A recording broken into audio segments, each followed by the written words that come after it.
روایت سماعت فرمائیے۔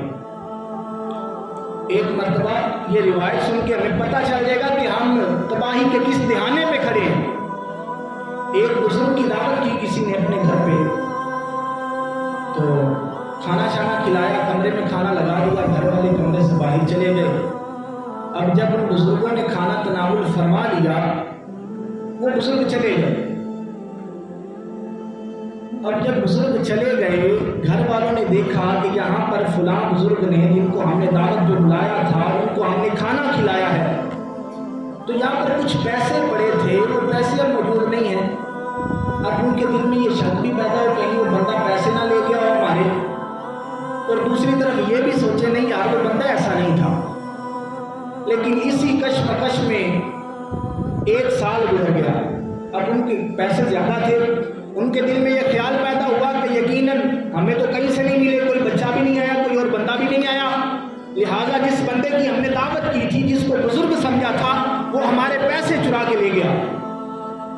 اب جب اس بندے کو دوبارہ اس سے رابطہ کیا گیا تو ان سے کہا گیا جی ہم نے آپ کی دوبارہ دعوت کر دی ہے، ہمارے گھر تشریف لے کے آئے۔ اب مقصد تو اور تھا۔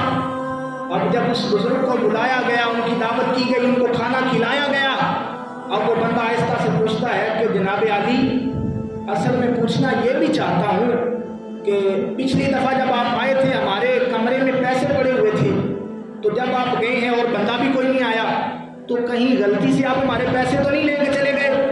بزرگ رو پڑے۔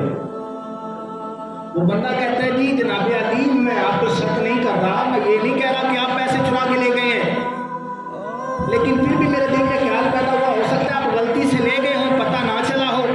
بزرگ کہتے ہیں 1 سال ہو گیا تم نے قرآن کی تلاوت نہیں کی۔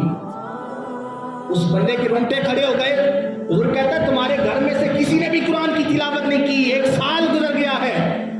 اب اس بندے نے پوچھا جناب عالی آپ کو کیسے پتا ہے کہ ہم نے 1 سال ہو گیا قرآن کی تلاوت نہیں کی؟ وہ بزرگ کہتے ہیں تمہارے پیسے جہاں پر پڑے تھے میں نے ان کو اکٹھا کیا اور قرآن کے جزدان میں رکھ دیے، غلاف میں رکھ دیے، کہ کہیں ایسا نہ ہو کہ ادھر ادھر اڑ جائیں، پیسے ضائع نہ ہو جائیں، ادھر ادھر گم نہ ہو جائیں۔ میں نے تمہارے پیسے اکٹھے کر کے قرآن کے جزدان میں رکھ دیے۔ میرے دل میں ایک خیال پیدا ہوا کہ تم لوگ صبح قرآن جب کھولو گے، قرآن کی تلاوت کرو گے تو اپنے پیسے بھی پکڑ لو گے۔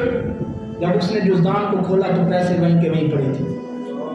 آج اپنے معاشرے کی حالت دیکھو، کیا ایسی حالت ہے کہ نہیں ہے؟